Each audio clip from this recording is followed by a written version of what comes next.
Victoria Hayes was having the worst Monday of her entire 28 years on this planet. Her morning had started with her alarm failing to go off, followed by discovering her coffee maker had died sometime during the night, and then receiving an email from her biggest client threatening to pull their contract if she didn't deliver the revised designs by noon. So when she rushed across Lexington Avenue in Manhattan, her eyes glued to her phone screen as she frantically tried to respond to that threatening email, she didn't notice the black sedan speeding through the intersection. The screech of tires barely registered in her consciousness before strong arms wrapped around her waist from behind, yanking her backward with such force that her phone flew from her hands and clattered onto the sidewalk. Her body collided with something solid and warm, a wall of muscle that smelled like expensive cologne and something distinctly masculine. The car whipped past where she'd been standing just a split second before, close enough that she felt the rush of air against her face. Her heart hammered in her chest as reality crashed down on her. She'd almost died. She'd almost been hit by a car because she was too busy obsessing over a work email to pay attention to where she was walking. The arms around her waist tightened slightly, steadying her as her legs threatened to give out beneath her. "Are you trying to get yourself killed?" The voice that came from behind her was deep, with a hint of something that sounded like barely controlled anger mixed with concern. It sent an unexpected shiver down her spine. Victoria twisted in his grip, finally getting a look at the man who'd saved her life. The first thing she noticed was his eyes, a striking shade of green that seemed to pierce right through her. He was tall, at least 6'2", with dark hair that was styled perfectly despite the early morning hour. His jaw was strong and clean-shaven, and he wore a charcoal gray suit that probably cost more than her monthly rent. Everything about him screamed wealth and power, from his Italian leather shoes to the watch on his wrist that she recognized as a limited edition Patek Philippe. "Excuse me?" Victoria pulled away from his grip, her fear quickly morphing into indignation. Who did this man think he was, grabbing her like that? Sure, he'd saved her life, but that didn't give him the right to manhandle her or speak to her like she was a careless child. "You walked into traffic without looking," he said, his green eyes sweeping over her face with an intensity that made her feel both scrutinized and seen in a way that was deeply unsettling. "Your face was buried in your phone. Do you have any idea how close you came to being seriously injured, or worse?" "I was handling an important work emergency," Victoria shot back, bending down to retrieve her phone from the sidewalk. Thankfully, the screen wasn't cracked, though the same couldn't be said for her dignity. A small crowd had gathered, watching the scene with typical New York curiosity. "Not that it's any of your business. Your work emergency won't matter much if you're dead," he countered, crossing his arms over his chest in a way that made his biceps strain against the fabric of his suit jacket. There was something infuriating about how calm and composed he looked, while she felt like her entire nervous system was still catching up to what had almost happened. "Are you always this charming? Or am I just lucky?" Victoria straightened up, meeting his gaze with all the defiance she could muster. She was only 5'4", which meant she had to tilt her head back to look at him properly, but she refused to be intimidated by his height or his obvious wealth, or his stupidly handsome face. A smile tugged at the corner of his mouth, transforming his expression from stern to something far more dangerous. "Charming isn't usually the word people use to describe me," he admitted, taking a step closer. "But then again, most people I save from oncoming traffic tend to say thank you instead of arguing with me." Heat flooded Victoria's cheeks. He was right, of course. She was being ungracious and rude to someone who'd literally just saved her life. But something about this man set her teeth on edge, made her want to push back against his obvious authority and control. Maybe it was the way he looked at her, like she was a puzzle he was determined to solve. Or maybe it was the way her body had reacted to being pressed against his. A spark of attraction she absolutely did not want to acknowledge. "Thank you," she forced out, the words feeling stiff and awkward on her tongue. "For saving me? I appreciate it. But I really need to get to work now, so if you'll excuse me." She tried to step around him, but he moved slightly, blocking her path without actually touching her. "You dropped something else," he said, holding out a business card holder that must have fallen from her bag during the commotion. Victoria snatched it from his hand, hyper-aware of the way their fingers brushed during the exchange. That same electric sensation shot up her arm, making her pull back quickly. "Thanks," she muttered, shoving the card holder into her bag. "Jackson Rivera," he said, extending his hand for a proper handshake. Since we've already been intimately acquainted through a near-death experience, we might as well know each other's names. She hesitated for a moment before taking his hand. His grip was firm and warm, his palms slightly rough in a way that surprised her. "Victoria Hayes," she replied, extracting her hand as soon as politely possible. "And I really do need to go." "My client is waiting for these designs, graphic designer," Jackson asked, nodding toward the portfolio bag slung over her shoulder. "How did you know that?" "Lucky guess," he said with that infuriating half-smile. "Plus, you have paint under your fingernails, and there's a smudge of what looks like charcoal on your cheek." Victoria's hand flew to her face, rubbing at the spot he'd indicated. Sure enough, her fingers came away with a dark smudge. Great, just perfect. Not only had she almost gotten herself killed, but she'd been arguing with this gorgeous, infuriating man while looking like she'd face-planted into an art supply store. "Well, this has been memorable," she said, backing away toward the crosswalk, which was now displaying a proper walk signal. "But I really need to get going. Thanks again for the whole life-saving thing. Be more careful." "Victoria Hayes," Jackson called after her, and the way he said her name, with that slight emphasis that made it sound almost intimate, sent another unwanted shiver through her body. She didn't look back as she crossed the street properly this time, but she could feel his gaze following her until she turned the corner and disappeared into the morning rush of Manhattan pedestrians. Only then did she allow herself to breathe properly. Pressing one hand against her racing heart, what were the odds she'd ever see Jackson Rivera again? New York was a massive city, after all. Millions of people. The chances of randomly running into the same person twice were astronomically small. She'd probably never see those piercing green eyes or that infuriating smirk again. And that was perfectly fine with her. Victoria made it to her office building with 5 minutes to spare. Rushed through the lobby and jabbed the elevator button repeatedly as if that would make it arrive faster. When she finally collapsed into her desk chair and opened her laptop to send off the revised designs, she caught sight of her reflection in the darkened screen. Her hair was a mess, half fallen out of the messy bun she'd scraped it into that morning. Her cheeks were still flushed from the encounter, and yes, there was definitely a charcoal smudge on her face that she'd only partially rubbed away. She looked exactly like what she was, a struggling freelancer who could barely keep her life together, let alone match the polished sophistication of someone like Jackson Rivera. Not that it mattered. She'd never see him again. 3 days later, Victoria found herself standing in the lobby of Rivera Tech headquarters, staring up at the sleek glass and steel building that housed one of the most successful tech companies in the country. Her client, Margaret Chen, had finally revealed the full scope of the project she'd been hired for, creating the entire visual brand for a charity gala that would raise money for arts education in underprivileged communities. It was the biggest opportunity of Victoria's career, the kind of project that could open doors she'd only dreamed about. The fact that it was for a cause she deeply cared about made it even better. She'd spent the last 3 days working practically nonstop, developing concepts and mood boards and preliminary designs that she hoped would wow Margaret and secure her position as the lead designer. Ms. Hayes, a professional-looking woman in her 40s, approached, extending her hand. "I'm Margaret Chen. It's so good to finally meet you in person. Your portfolio is absolutely stunning." "Thank you so much for this opportunity," Victoria said, shaking her hand firmly. She dressed carefully for this meeting, wearing her best blazer over a simple black dress, her hair pulled back in a sleek ponytail. She looked professional and put together exactly the image she wanted to project. "Let's head up to the conference room," Margaret said, leading her toward the elevators. "I've invited the event co-chair to join us.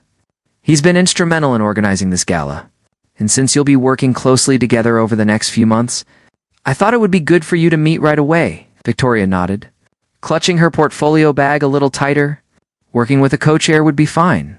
She was professional and collaborative. She could handle whatever personality came through that conference room door. The elevator dinged, and they stepped out onto the 20th floor, where floor-to-ceiling windows offered a breathtaking view of the Manhattan skyline. Margaret guided her down a hallway lined with modern art pieces until they reached a glass-walled conference room. And there, standing at the head of the table reviewing some documents, was Jackson Rivera. He looked up as they entered, and for a split second, Victoria saw surprise flash across his face before it was replaced by that same infuriating half-smile. She remembered from their encounter on the street. Ah, perfect timing, Margaret said cheerfully, oblivious to the tension that had suddenly filled the room. Jackson, this is Victoria Hayes, the graphic designer I told you about. Victoria, this is Jackson Rivera. He's not only the CEO of Rivera Tech, but also my co-chair for the gala. You two will be working very closely together to make this event a success. Victoria felt her stomach drop as Jackson's green eyes locked onto hers, that smile growing wider and infinitely more dangerous. Actually, Jackson said smoothly, moving around the table to extend his hand, Victoria and I have already met, though under much more dramatic circumstances. Isn't that right, Miss Hayes? She had no choice but to take his offered hand, feeling that same electric shock race up her arm at the contact. This couldn't be happening. Of all the people in New York City, of all the possible co-chairs for this project, it had to be him. Small world, Victoria managed to say. Extracting her hand and stepping back to what she hoped was a professional distance. Isn't it just? Jackson's eyes glittered with something that looked suspiciously like amusement. The first official meeting was a disaster wrapped in professional courtesy. Victoria presented her carefully crafted concepts for the gala's visual identity, spreading mood boards and color palettes across the conference table with practiced confidence. She'd spent 72 hours perfecting every detail, from the elegant script typography to the sophisticated jewel tone, color scheme that spoke of luxury while remaining accessible. Jackson listened intently, his fingers steepled under his chin, those green eyes tracking every movement she made. When she finished her presentation, there was a moment of silence that stretched just long enough to make her nervous. "It's beautiful work," he said finally, and Victoria felt a surge of relief until he continued. "But it's too safe, too predictable. This gala needs to make a statement, not blend into every other charity event in Manhattan." Margaret glanced between them, clearly sensing the tension crackling in the air. "What did you have in mind, Jackson?" He stood, moving to the presentation boards, with the easy confidence of someone accustomed to commanding rooms full of people. "The cause is arts education for underprivileged kids. The design should reflect creativity, energy, hope, not just wealth and sophistication." He gestured to Victoria's elegant designs. "This says exclusive club. We need something that says everyone's potential matters." Victoria felt her jaw tighten. He wasn't wrong exactly, which made it even more infuriating. "And what would you suggest?" she asked, keeping her voice level despite the frustration building in her chest. "Finger paintings and primary colors?" His eyes met hers, and she saw a flash of challenge there. "I suggest we collaborate. Combine your technical excellence with something more bold and unexpected. Unless you're not comfortable stepping outside your comfort zone?" The gauntlet had been thrown down, and they both knew it. Margaret looked like she wanted to say something diplomatic, but Victoria spoke first. "I'm perfectly comfortable with bold," she said, lifting her chin.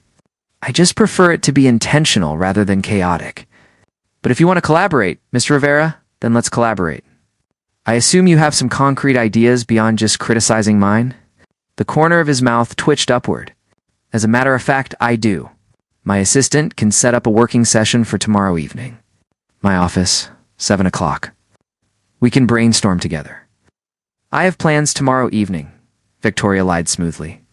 "Cancel them," Jackson said with that infuriating certainty that he'd get his way. "This gala is in 6 weeks. We don't have time to work around social calendars." Margaret cleared her throat. "I think that's an excellent idea. The two of you clearly have strong visions. I'm confident you can find a way to merge them into something truly spectacular. Victoria, I'll email you the full contact list and venue details by end of day." And just like that, Victoria found herself committed to spending her evening alone with the man who simultaneously irritated and intrigued her more than anyone she'd ever met. The next evening, Victoria arrived at Rivera Tech at precisely 7 o'clock, armed with her laptop, a fresh notebook, and a determination to keep things strictly professional. Jackson's assistant, a friendly woman named Patricia, escorted her to his private office on the top floor. The space was exactly what she'd expected. Modern, minimalist, with that same breathtaking view of the city's skyline. But there were unexpected touches too, framed photographs of what looked like family gatherings. A well-worn guitar propped in one corner, and an entire shelf dedicated to books about art and design, researching the enemy. Jackson's voice came from behind her, and she turned to find him entering the office with 2 cups of coffee. He'd shed his suit jacket and rolled up his sleeves, revealing surprisingly muscular forearms. "I noticed you take your coffee black with 2 sugars." She accepted the cup, disturbed by the fact that he'd remembered that detail from a casual comment at their first meeting. "I'm not the enemy," she said. "I'm your collaborator. Remember? Right, collaborator?" He set his own coffee down and pulled up a chair next to hers, close enough that she could smell his cologne again. "Should we establish some ground rules? Such as, we both have strong opinions. But at the end of the day, we're working toward the same goal. So maybe we could try listening to each other instead of just waiting for our turn to argue." Victoria felt her defenses lower slightly. "That seems reasonable. Also," Jackson continued, his eyes meeting hers with unexpected vulnerability, "I want to apologize if I came across as dismissive yesterday. Your designs really are excellent. I just think we can push them further together." The apology surprised her. In her experience, powerful men like Jackson Rivera didn't apologize, especially not to freelance designers they barely knew. "Thank you," she said quietly. "And I'm sorry for the finger painting comment." That was unprofessional. His laugh was genuine and warm. It was also kind of funny. "Come on, let's see what we can create." The next 3 hours flew by in a blur of sketches, debates, and gradual compromise. Jackson had an unexpectedly good eye for design, though he lacked the technical skills to execute his vision. Victoria found herself explaining principles of color theory and typography, while he challenged her to think bigger and bolder. Slowly, something remarkable began to emerge on her laptop screen. A visual identity that combined sophistication with playfulness, elegance with energy. As Jackson said, leaning back to look at the latest iteration, is exactly what I was imagining. "You made it real." "We made it real," Victoria corrected, surprised by how much she meant it. Working with Jackson, when he wasn't being deliberately infuriating, was actually enjoyable. He listened to her expertise while contributing ideas that pushed her creativity in new directions. "We make a good team," he said, turning to look at her. They were sitting close together, both hunched over her laptop. And suddenly Victoria was acutely aware of the intimacy of the moment. The office was quiet around them, the city lights twinkling through the windows like stars. "Don't let it go to your head," she said, trying to break the tension with humor. Too late. His smile was softer now, less arrogant and more genuine. "Victoria, I need to tell you something."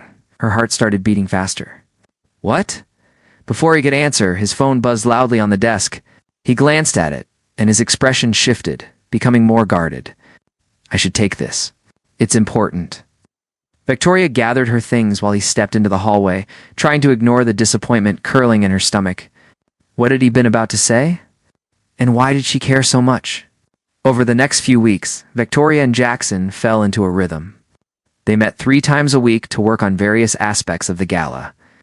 From the invitations to the stage design to the promotional materials, each session was a mixture of productive collaboration and charged moments where the air between them seemed to crackle with unspoken tension. But Jackson kept a careful distance.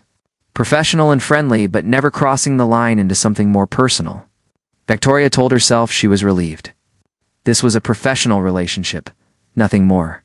The fact that she found herself thinking about his laugh at random moments throughout the day, or remembering the way his eyes lit up when they landed on a particularly good design solution, meant nothing. Then came the night of the gala venue walkthrough. Margaret had arranged for them to visit the space together, finalizing placement for all the visual elements they'd created. Victoria arrived to find Jackson already there, talking to a stunning woman in a designer dress, who had her hand on his arm and was laughing at something he'd said. "Victoria," Margaret called, waving her over. "Come meet Simone Laurent. She's handling the catering for the event." "Simone, this is our brilliant designer, Victoria Hayes." Simone extended a perfectly manicured hand, her French accent adding to her already considerable elegance. "Enchanted? Jackson has told me so much about your collaboration. He says you're extraordinarily talented." "That's kind of him," Victoria managed, hating the jealousy that flared in her chest. Simone was everything she wasn't: tall, effortlessly sophisticated, the kind of woman who looked like she belonged on Jackson's arm at high society events. She watched as Simone touched Jackson's arm again, leaning close to whisper something that made him smile. That smile, the same one that sometimes made Victoria forget how to form coherent sentences, was being directed at someone else. The walkthrough was torture. Victoria tried to focus on the logistics, confirming sight lines and lighting placements, but her attention kept drifting to Jackson and Simone. They had an easy rapport, the kind that came from similar backgrounds and social circles. At one point, Simone mentioned a restaurant opening they'd both attended, and Victoria felt the distance between her world and Jackson's stretching wider. Everything okay? Jackson appeared at her elbow, while Simone was discussing menu options with Margaret. You seem distracted. It's just tired, Victoria lead. Long week. He studied her face for a moment, and she had the unsettling feeling he could see right through her excuse. We're almost done here. Want to grab dinner after? There's a great Thai place around the corner. Victoria's heart leaped before reality crashed back down. Don't you have plans with Simone? Plans with Simone? He looked genuinely confused. She's the caterer, Victoria. I barely know her. She seems to know you pretty well. Understanding dawned in his eyes, followed by something that looked like satisfaction. Are you jealous, Victoria Hayes? Don't be ridiculous, she said quickly, her cheeks flaming. I just assumed you two were. Never mind. I should go. She turned to leave, but his hand caught her wrist gently. Victoria, wait. The touch sent electricity shooting up her arm, and when she looked back at him, the expression on his face made her breath catch. There was heat there, intensity, something that had been simmering beneath their professional interactions for weeks. I'm not interested in Simone, he said quietly, his thumb brushing against her pulse point. I haven't been interested in anyone except you, since you yelled at me on that street corner for saving your life. Her mouth went dry. Jackson, we work together. This is complicated, I know. He released her wrist but didn't step back. But that doesn't change how I feel. And I think maybe you feel it too. Before Victoria could respond, Margaret called out that they were finished with the walkthrough. The moment shattered, leaving Victoria confused and overwhelmed by the admission that hung in the air between them. That night, lying in bed and staring at her ceiling, Victoria replayed Jackson's words over and over. He was interested in her. Jackson Rivera, brilliant billionaire CEO, wanted her. The thought was terrifying and exhilarating in equal measure, but doubt crept in with the darkness. How long would that interest last? She'd seen the women in his social circle, women like Simone who belonged in his world. Victoria was a freelance designer who bought her work clothes on sale and lived in a studio apartment in Queens. What happened when the novelty of her wore off and he realized how different their worlds truly were? The next day, Jackson texted her asking if they could meet to discuss some final design revisions. Victoria almost declined, but her professional obligations won out over her emotional confusion. They met at a coffee shop halfway between their respective neighborhoods. Neutral territory. I think we should talk about last night, Jackson said after they'd ordered their drinks. Or we could just focus on the work, Victoria suggested, pulling out her laptop. The gala is in 2 weeks. We still have a lot to finalize, Victoria. Something in his tone made her stop and look at him. His expression was serious, almost vulnerable in a way she'd never seen before. I meant what I said, he continued. About being interested in you. But I also respect that this is complicated and that we need to keep things professional until after the gala. So that's what I'm going to do. But after the event, I'm asking you out on a proper date. Not a work meeting, not a collaboration session. A real date where I can show you that my interest has nothing to do with novelty or distraction and everything. To do with the incredible woman I've gotten to know over these past weeks. Victoria's carefully constructed walls crumbled a little more. What if it doesn't work? What if it does? He countered. Look, I know my world probably seems intimidating. The money, the social expectations, all of it. But none of that matters to me as much as finding someone who challenges me, who makes me laugh, who sees me as Jackson instead of just Jackson Rivera. She wanted to believe him. God, she wanted to believe him so badly it hurt. But fear held her back. Fear of getting hurt, of not being enough, of losing herself in someone else's world. Can we just get through the gala first? She asked finally. Then we can figure this out. Disappointment flickered across his face, but he nodded. After the gala, I'll wait. The 2 weeks leading up to the gala passed in a whirlwind of final preparations. Victoria threw herself into the work, perfecting every last detail of the visual identity they'd created together.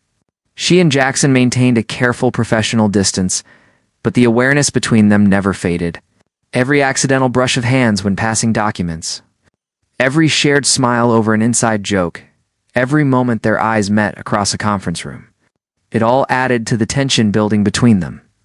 3 days before the event, Victoria was working late in her studio apartment when her phone rang. It was her best friend and former roommate, Casey Mitchell, calling from Seattle, where she'd moved last year. Tell me everything, Casey demanded without preamble. Your Instagram has been nothing but work photos for weeks. And I know that means you're either avoiding something or obsessing over someone. Which is it? Victoria sighed, closing her laptop and curling up on her small couch. Both? Actually, ooh, this sounds good. Spill. So Victoria told her everything. About Jackson saving her life, about the gala project, about the sparks that flew between them whenever they were in the same room, about his confession and her own conflicting feelings of desire and inadequacy. Let me get this straight, Casey said when she'd finished. A gorgeous, brilliant billionaire who actually seems like a decent human being is interested in you. And you're running scared because why exactly? Because it won't last? Victoria burst out, all her fears tumbling out at once. Casey, you should see the women in his world. They're all tall and sophisticated and know which fork to use at fancy dinners. I'm a freelance designer who can barely afford my rent most months. What happens when he realizes how different we are? First of all, Casey said firmly, you are sophisticated. You're also talented, passionate, and funny as hell.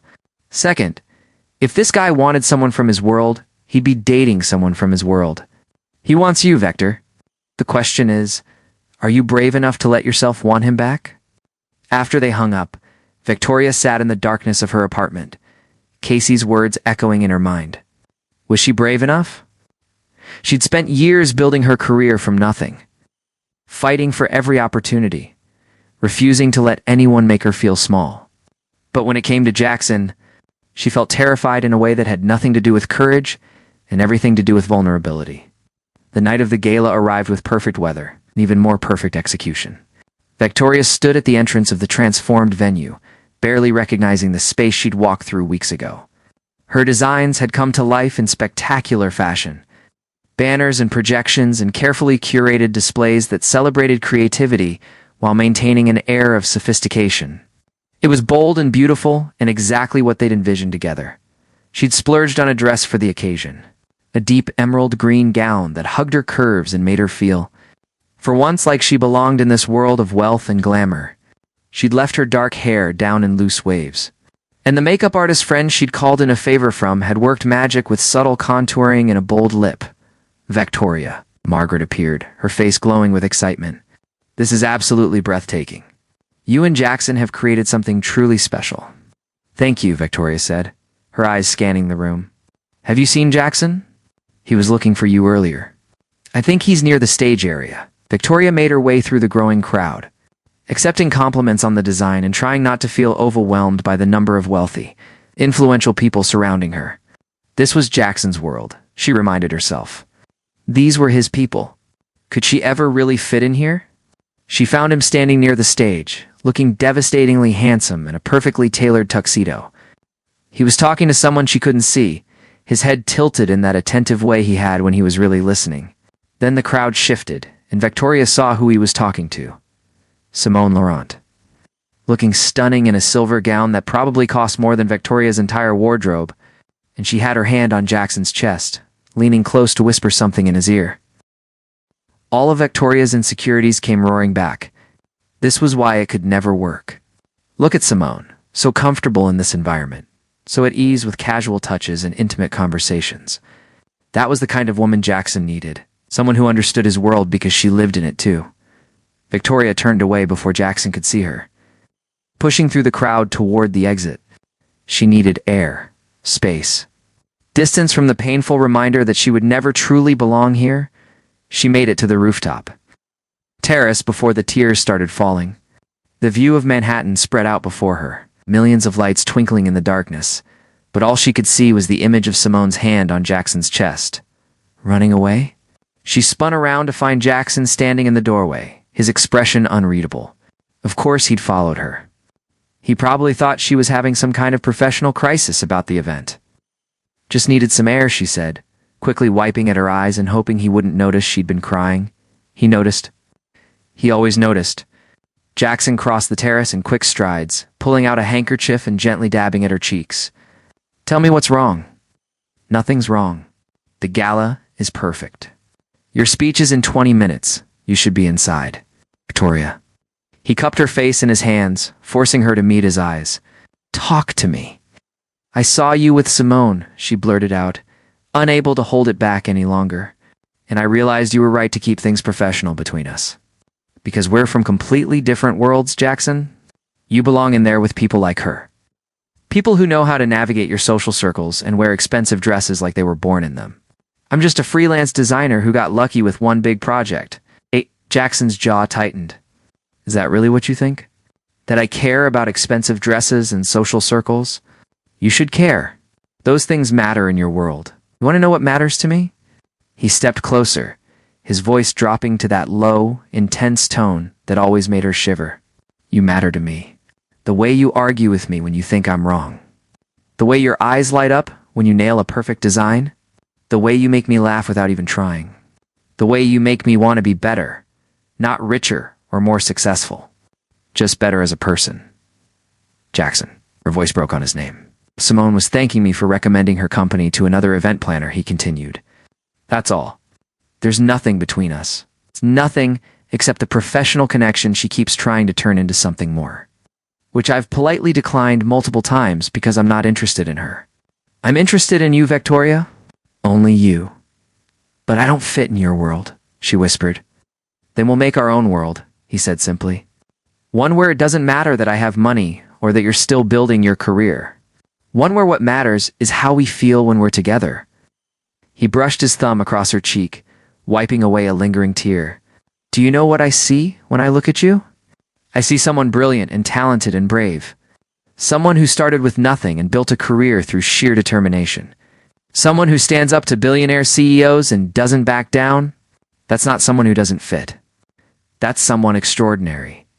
Victoria felt something breaking open in her chest. All the walls she'd built around her heart, crumbling under the weight of his words. I'm scared, she admitted. I'm scared of wanting this, wanting you, and then having it fall apart. I'm scared too, Jackson said, and the vulnerability in his admission undid her completely. I'm scared that I'll mess this up somehow. That I'll say the wrong thing or make you feel like you have to change to be with me. But I'm more scared of not trying, of letting you walk away because we're both too afraid to take a chance. What if people judge me? Judge us. Let them, he smiled. That genuine smile that transformed his whole face. I've spent my entire life worrying about what people think. Building this image of the perfect CEO, but with you, I get to just be Jackson. The guy who plays guitar badly and reads design books for fun and gets irrationally excited about font choices. That's the person I want to be, and I want to be that person with you. Victoria looked up at him, at this man who'd somehow seen past all her defenses to the scared, hopeful person underneath. You really play guitar badly? He laughed, the sound rich and warm. Terribly. It's embarrassing. But I'll play for you sometime if you want, just to prove that I'm not perfect. I don't need you to be perfect, she said softly. I just need you to be real. I'm as real as it gets with you. He leaned his forehead against hers, and Victoria felt the last of her resistance melting away. So what do you say, Victoria Hayes? After we get through tonight's speeches and celebrations, will you let me take you on that date? Let me prove that this could work. She thought about Casey's words, about being brave enough to want something for herself. She thought about the past weeks of working with Jackson, seeing him not just as a wealthy CEO, but as a person who is funny and thoughtful and surprisingly humble. She thought about the way her heart raced every time he smiled at her, the way she felt more alive in his presence than she had in years. Yes, she whispered, and felt his whole body relax against hers. But I have conditions. Name them. No fancy restaurants where I don't know what anything on the menu is. No society, galas, or events where I have to make small talk with people who intimidate me. Just you and me, figuring out if this thing between us is real. Deal. He pulled back slightly, his green eyes dancing with happiness. Though I should warn you, I make terrible decisions about restaurants when left to my own devices. My idea of a good date spot is probably a food truck or that bodega with the really good sandwiches. Victoria laughed, the sound bubbling up from somewhere deep inside. That sounds perfect, actually. Yeah. He tucked a strand of hair behind her ear, his touch gentle. Because I've been thinking about where to take you for weeks. I have a whole list of places that have nothing to do with my usual world and everything to do with just enjoying your company. You made a list? A very detailed list, he admitted sheepishly. Complete with backup options in case you hated my first choices.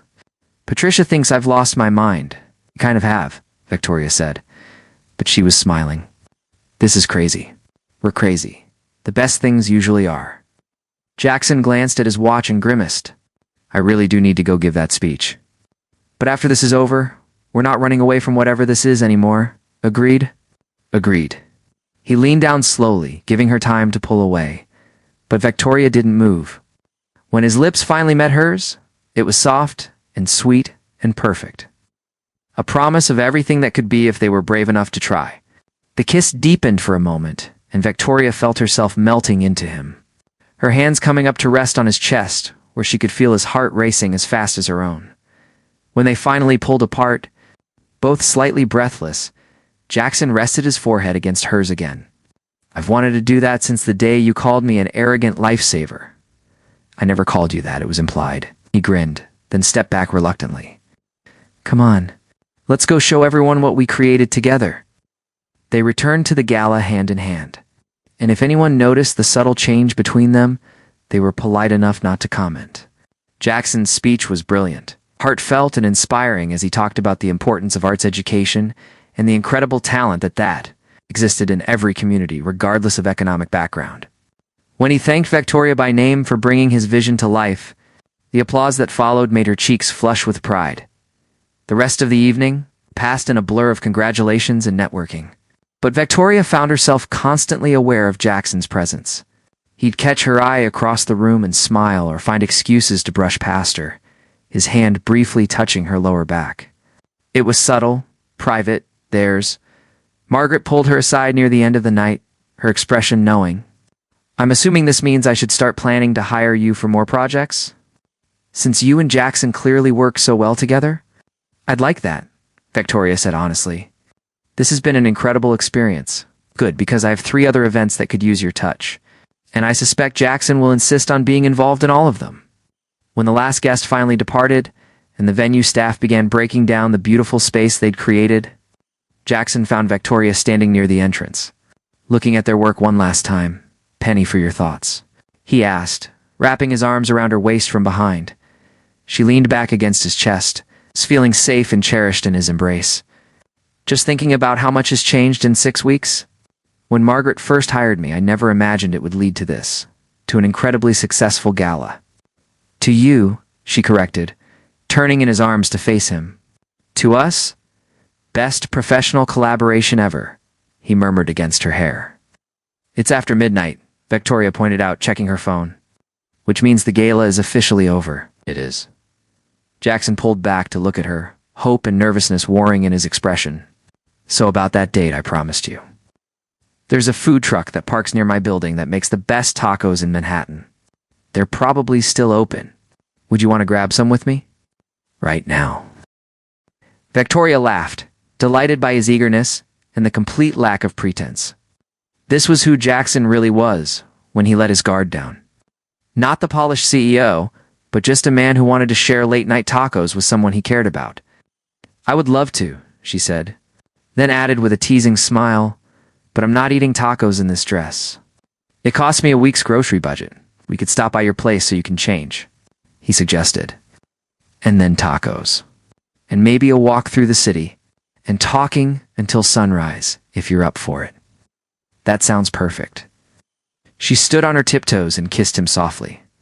Absolutely perfect. As they left the venue together, Victoria's hand tucked into Jackson's, she realized that Casey had been right. Being brave enough to want something, to reach for happiness despite the fear, was the most important decision she could make. Jackson's world might be different from hers, but they could build something new together, something that belonged to both of them. 3 months later, Victoria sat in Jackson's home office, working on designs for Margaret's latest project while he reviewed quarterly reports on the other side of the desk. They'd fallen into this easy rhythm, working side by side in comfortable silence, occasionally looking up to share a smile or a thought. Her business had exploded after the gala's success. With more clients than she could handle on her own, Jackson had helped her hire an assistant and find actual office space. Though she still preferred working from his apartment most days, their relationship had developed slowly and steadily, built on a foundation of friendship and mutual respect that made every moment together feel natural and right. "What are you smiling about?" Jackson asked, looking up from his laptop. "Just thinking about how wrong I was," Victoria admitted. "About us not working. About not fitting into your world." "Our world," he corrected gently. "We built it together, remember?"